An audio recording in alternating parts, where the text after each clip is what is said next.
Today we're going to be changing a lower lift arm seal on a 2001 New Holland TL90. Let's see what we got.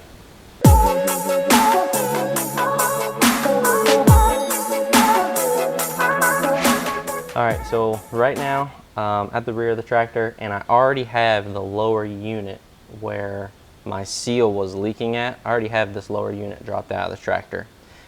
If I were to give some caution about this, I probably wouldn't have dropped this off the tractor to do this seal job now that I see how to change the seal. So it's up to you. It's not that big of a deal to get it off. Honestly, I got it off of there with my floor jack, the help of my wife, and my impact gun, and these were all 15/16 bolts, and honestly it came off there pretty easy. But like I said, hindsight's 20/20. I'd leave it on there if I were you, but that's up for you to decide. I'm going to show you what I've done so far. So this was the seal here that was leaking just on the inside here. I have everything taken apart already. So when you start, all you see of this casting is almost flush up here to this lower unit, and in order to get that off, what I was able to do was, you have this casting, there's the seal that's right on the inside here. This was the seal that's leaking. Right now the rubber for the seal is actually gone. I took it out when I was disassembling this. But then behind it is this bushing, and this bushing helps align that shaft, but you can see that it rotates in there. So what I was able to do, I took this bushing and I rotated it sideways like that, and I took the shaft right here as it was, I knocked it inside of the case and out the other side, and I was able to turn that bushing and then take the shaft and knock it out, and what it's able to do is just hit here on the bushing, and really there's no damage. There wasn't a whole lot of I don't know, there wasn't a whole lot of force needed to knock off this seal cap, but without knowing that this bushing was in behind there, you know, I wouldn't have known to do that. So with the lower unit actually on the tractor, again, you can just knock that shaft in through to the other side, take a screwdriver back inside of this cap, and you'd see the red seal. It's a red colored seal that's inside of here, and you can actually get to this bushing again and just turn that and then hammer on the other side of the shaft, and it will knock this plug out, which has your seal in it. Now for me, not knowing what I was getting into on the job, I ordered the seal itself. Here's what it looks like all together. So here's one side and then the other. And I also seen on the drawing, I'll put it right over here so you can see, but it also mentioned the bushing.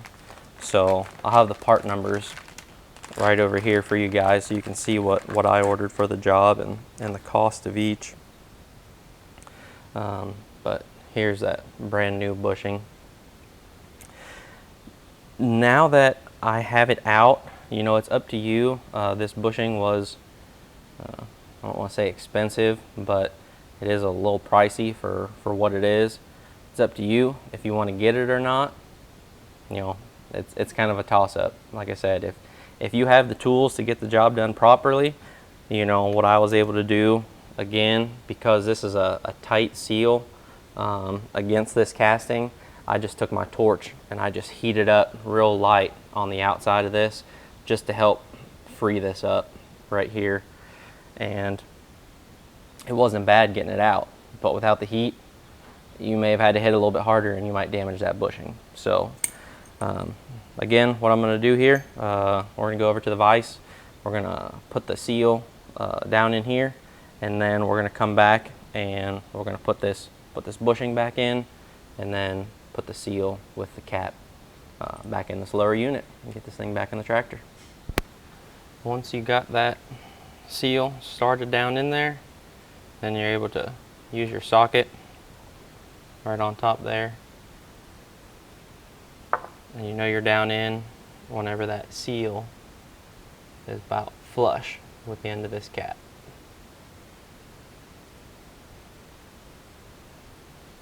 Alright, now that we got the seal in the cap, let's go get that bushing in that lower unit. So now I have my new bushing.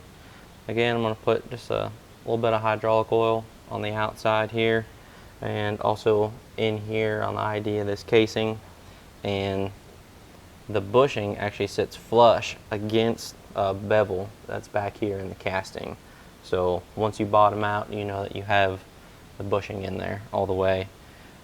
I have an 1.25 inch socket here that fits nicely around the outside of this, the OD of this bushing, that I'm going to tap it in this casting with.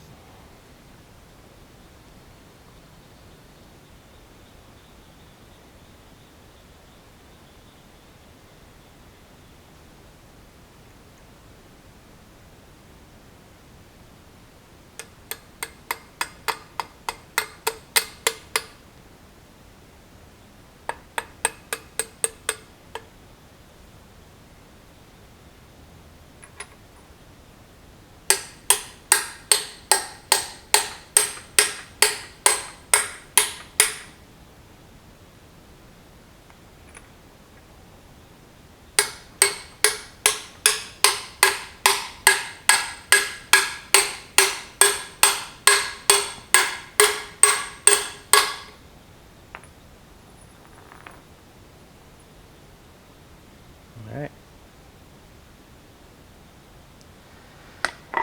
There we have it.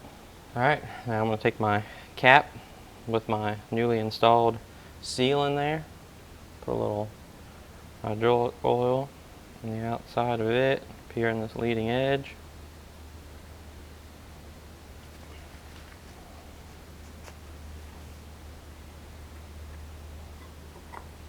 Just use my ball peen hammer and get it started back in there.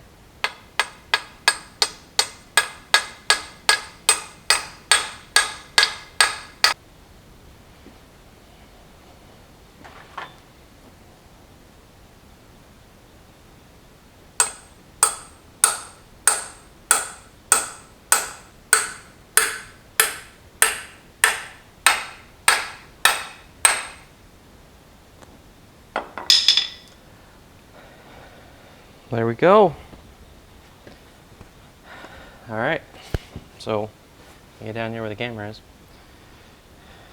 I heard it bottom out. Everything looks exactly the way it was space-wise when I took it out. I think we're ready to get this thing back up in the tractor. Again, at this point, if you haven't dropped the lower unit, I wouldn't, you know. Like I said, if you take your lower arm off, take your bolt and your spacer off, knock your shaft through to the other side, and if I were you, I'd go in there and I'd turn that bushing and then let the bushing knock out the cap with the seal in it. That's what I do. But if you'd rather just get it out and see better, you know, I don't blame you by any means. At this point, I'm glad I took it out just so I could be able to see what exactly was going on. But hopefully this benefits you guys in one way or another. I'm just gonna fill this lower unit with some hydraulic oil. That way I can make sure my seal is good before I go ahead and put it back up in there. And I did buy a spare seal just in case this didn't go as planned, or if when I got the shaft all the way through, I could see to the other side if that one needed replaced. So it's not a bad idea. The seal's pretty inexpensive, so if I were you, I'd just go ahead and get two, just in case.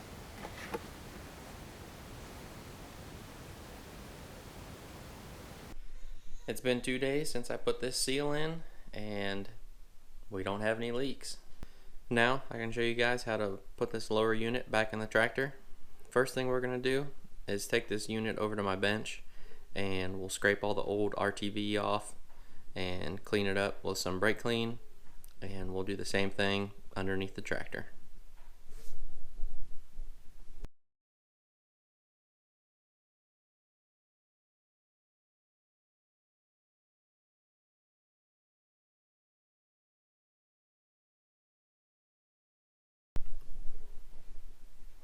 Now that we have both surfaces clean, we can go ahead and add the RTV to the lower unit. Make sure to get that gasket maker all the way around all the bolts and the perimeter of the case, and also around the studs and around the internal opening. While I'm wrapping up putting this lower unit in, I just wanted to mention, make sure that you only snug the bolts, don't torque them down just yet. If you are using that RTV gasket maker, it does say to just let it cure for about 24 hours with the bolts snugged, and you can come back the next day or so and torque those bolts down. But if you guys have any questions, just go ahead and leave them below. If you like the video, go ahead and give me a thumbs up. I'd appreciate it. And if you did like the video, if you would, just go ahead and click that subscribe button. I'll definitely have more videos to come, and I'll give you guys the rundown on what's going on with this TL90 here behind me. I've been working on it for about a month now, and I'll give you the down low on everything. And also, real quick, I have first cutting of hay coming next week for 2020, so stay tuned for that. I'll definitely be getting a video or two out for that, and just want to thank you guys again for tuning in. So until next time, God bless.